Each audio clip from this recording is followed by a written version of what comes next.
Physics की दृष्टि में क्वांटम मैकेनिक्स की इस नई दुनिया में मैं आप सबका स्वागत करता हूँ। क्वांटम मैकेनिक्स की ये नई दुनिया एक अद्भुत, अलौकिक और आध्यात्मिक दुनिया।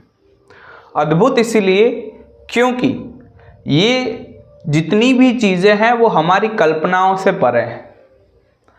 अलौकिक इसीलिए क्योंकि जिन चीज़ों को हम देख भी नहीं सकते, जो नज़र भी नहीं आती, उन चीज़ों की हम इसमें व्याख्याएं करेंगे। और आध्यात्मिक इसीलिए क्योंकि इस पूरे संसार को देखने का नज़रिया कैसा होना चाहिए वो भी इसमें से निकल के आएगा, और इस संसार को देखने का एक नया नज़रिया भी इसमें से निकल के आएगा। अभी तक हम जितनी भी चीज़ें जानते हैं उसके लिए एक बहुत बड़ा शब्द प्रचलित है जिसका नाम है क्लासिकल मैकेनिक्स।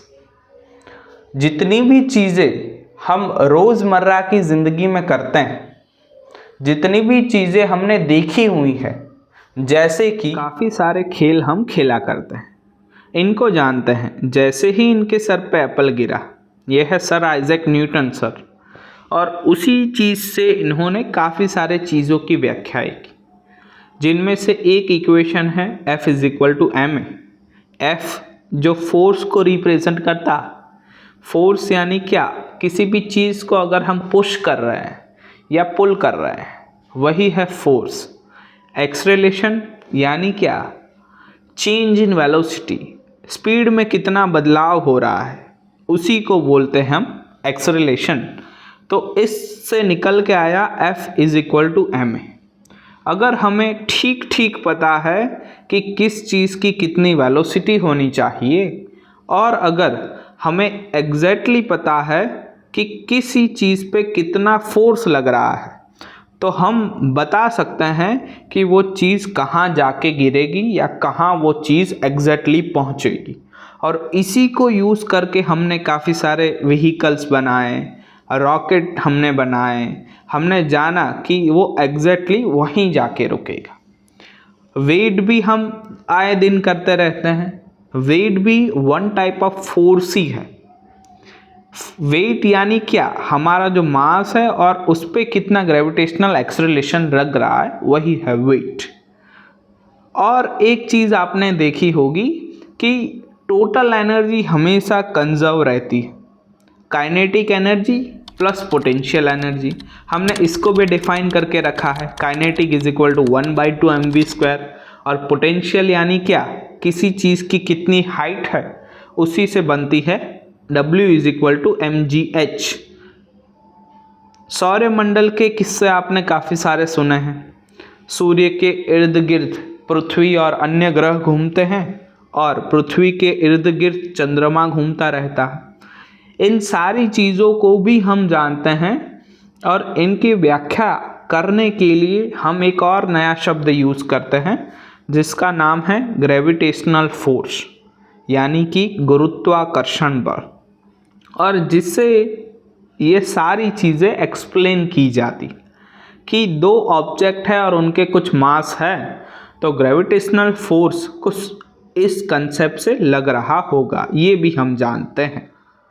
ये जितनी भी चीज़ें आपने देखी वो सारी की सारी चीज़ें क्लासिकल मैकेनिक्स के दायरे में आती।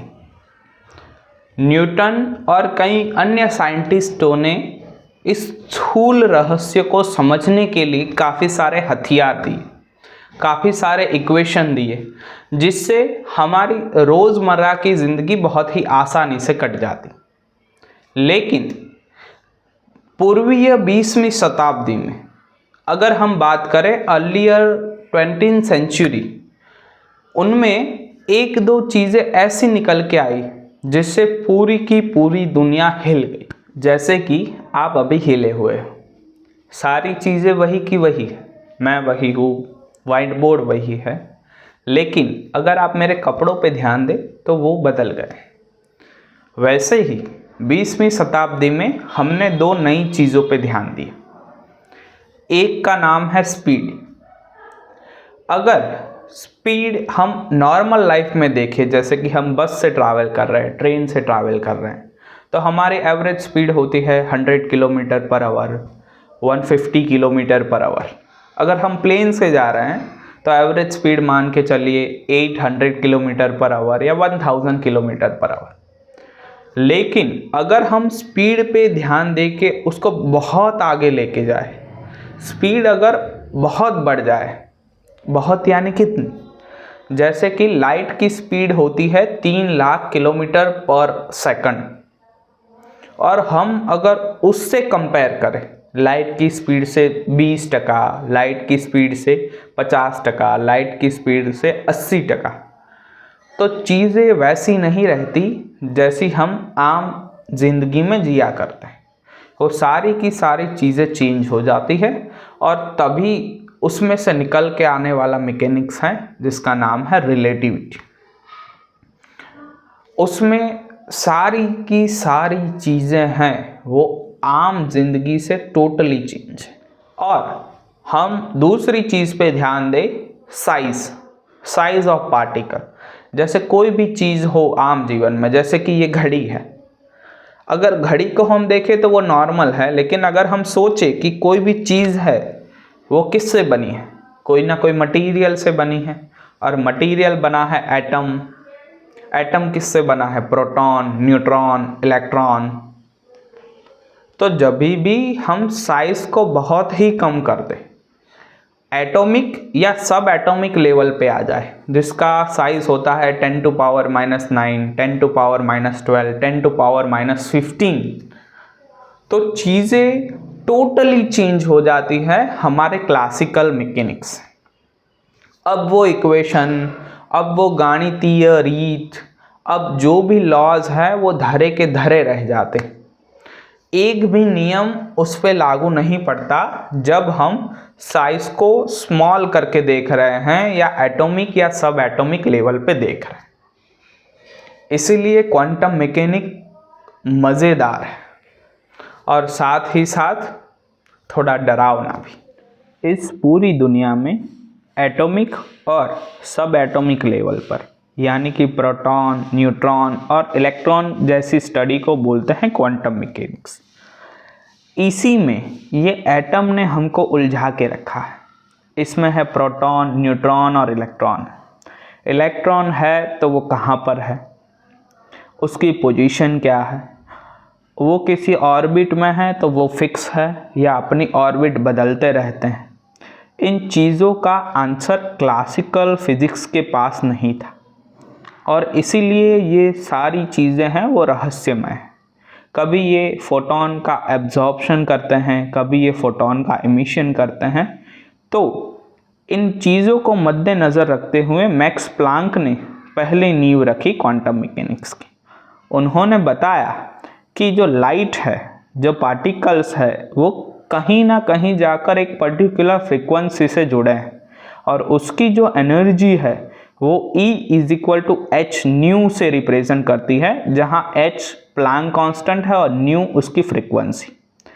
उसी आइडिया को आगे ले जाके आइंस्टाइन ने अपना एक नया इफेक्ट दिया, फोटो इलेक्ट्रिक इफेक्ट। वो ऐसा बताते हैं कि जब भी लाइट किसी सरफेस या मेटल सरफेस पे गिरती है तो वहाँ से वो इलेक्ट्रॉन को एमिट कर देती। ये चीज़ें आम दुनिया में इम्पोर्टेंट नहीं हैं, लेकिन क्वांटम में खास। एक और प्रैक्टिकल भी देखने को मिल रहा है, जैसे इसमें हम बॉल मार रहे हैं और आगे स्लिट रख रहे हैं, तो क्या हो रहा है, जहाँ पर गैप है वहीं से बॉल पास होके हमें दूसरी दीवार पे मिल रही है। पार्टिकल हो तो ऐसा ही होना चाहिए, लेकिन इसी को चेंज करके इलेक्ट्रॉन अगर हम गन ले आए और हम सेम एक्सपेरिमेंट कर रहे हैं तो हमें वैसा नहीं मिल रहा, हमें कुछ ऐसा मिल रहा है। जो दूसरी दीवार पे पैटर्न है वो काफ़ी डिफरेंट है पहले वाले पैटर्न से। ऐसा होना तो नहीं चाहिए। आगे जाके कई लोग आएंगे, श्रोडिंगर आएंगे, हाइजेनबर्ग आएंगे, जो आपको समझाएंगे कि वेव और पार्टिकल डुअलिटी है। यहाँ पर इलेक्ट्रॉन वेव की तरह बिहेव कर रहे हैं, पहले पार्टिकल की तरह बिहेव करेंगे, ऐसा कुछ। कई और भी चीज़ें हैं, जैसे हम इसको ऑब्जर्व कर रहे हैं। अगर मैं यहाँ पर कैमरा लगा दूँ तो इलेक्ट्रॉन भी पार्टिकल बन जा रहा है, लेकिन जैसे ही हम कैमरे हटा दें तो वो एक वेव की तरह बिहेव कर रहा है। इसीलिए तो ये मज़ेदार है। ऐसा आम दुनिया में नहीं होता है। जैसे ही ऑन किया बिहेवियर चेंज हो गया, ऑफ किया उसका बिहेवियर टोटली चेंज हो गया। तो ये भी कई सारे रहस्य है जो क्लासिकल मैकेनिक्स नहीं सुलझा सका। क्वांटम मैकेनिक्स तो ये भी बताता है कि एक दुनिया जो हम सोच रहे हैं उसे अगर हम ऑब्जर्व ना करें तो काफ़ी सारी दुनिया है। मान लो एक हिटलर की दुनिया हो गई, एक ऐसी भी दुनिया है जहाँ ह्यूमंस नहीं है, एक ऐसी भी दुनिया हो सकती है जहाँ कोई खोज नहीं हुई, ऐसी भी एक दुनिया हो सकती है जहाँ ह्यूमन हमसे भी डेवलप हैं। तो ऐसी ऐसी प्रोबेबिलिटी भी क्वांटम मैकेनिक्स के साथ जुड़ी है और हमें जानना है कि सच में ऐसा है या नहीं। हाल ही में एक खोज हुई है, क्वांटम एंटांगलमेंट करके है कुछ। उसमें लोग ये बताते हैं कि दो पार्टिकल है वो एक दूसरे के साथ एंटाल्ग है। यहाँ अगर कुछ हो रहा है तो सेम टू सेम दूसरी जगह पर उससे रिवर्स कुछ हो रहा है। और इसी एक्सपेरिमेंट को या इसी चीज़ को हाल ही में एक नोबेल प्राइज़ भी दिया गया है। तो यही जो घटना है वो भी क्वांटम मैकेनिक्स के साथ जुड़ी हुई है। हम अगर देखें और ऑब्जर्व करें तो हमारी जो लाइफ है वो क्वांटम मैकेनिक्स के प्रिंसिपल पे बेस्ड है। खाने से ले कर के अगर हम कंप्यूटर का यूज़ कर रहे हैं, कोई ना कोई मोबाइल फ़ोन चला रहे हैं, कोई ना कोई मटेरियल यूज़ कर रहे हैं, कोई फार्मूला यूज़ कर रहे हैं, कोई टेक्नोलॉजी यूज़ कर रहे हैं, तो उसी से जुड़ा है क्वांटम मैकेनिक्स।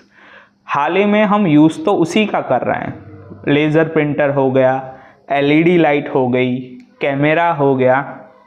तो ये चीज़ें कहीं ना कहीं जाकर एटॉमिक या सब एटॉमिक लेवल से जुड़ी हैं और उसके जो रूल्स है वो क्वांटम मैकेनिक्स के रूल्स हैं। तो ये जितनी भी चीज़ें आपने देखी वो टोटली चेंज है हमारी आम जिंदगी से। क्लासिकल फिजिक्स या क्लासिकल मैकेनिक्स इन चीज़ों का आंसर नहीं दे सकता कि ये चीज़ें कैसे काम करती। इसीलिए 20वीं शताब्दी में हमें कुछ नए नियमों की ज़रूरत पड़ी, कुछ नए इक्वेशन की ज़रूरत पड़ी जिससे हम समझ पाए कि एटॉमिक या सब एटॉमिक लेवल पे चीज़ें कैसे काम करती। और उसी के लिए एक शब्द प्रचलित हुआ जिसका नाम है क्वांटम मैकेनिक्स। तो क्वांटम मैकेनिक्स बेसिकली क्या है, तो इसे हम एक ही लाइन में बताना चाहे तो क्वांटम मैकेनिक्स में हम एटॉमिक या सब एटॉमिक लेवल पे स्टडी करते हैं कि इनमें चीज़ें कैसे काम करती है, उसके लिए कुछ इक्वेशन देते हैं, उसको समझते हैं। और इसका जो फंडामेंटल प्रिंसिपल है वो बेस्ड है संभावना पे। The fundamental principle which is totally based on the probabilistic in nature.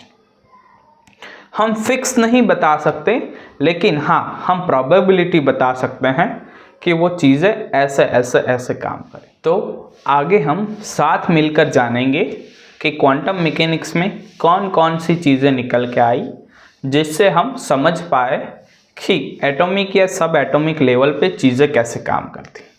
और आपको ये जानकर बहुत ही मज़ा आएगा।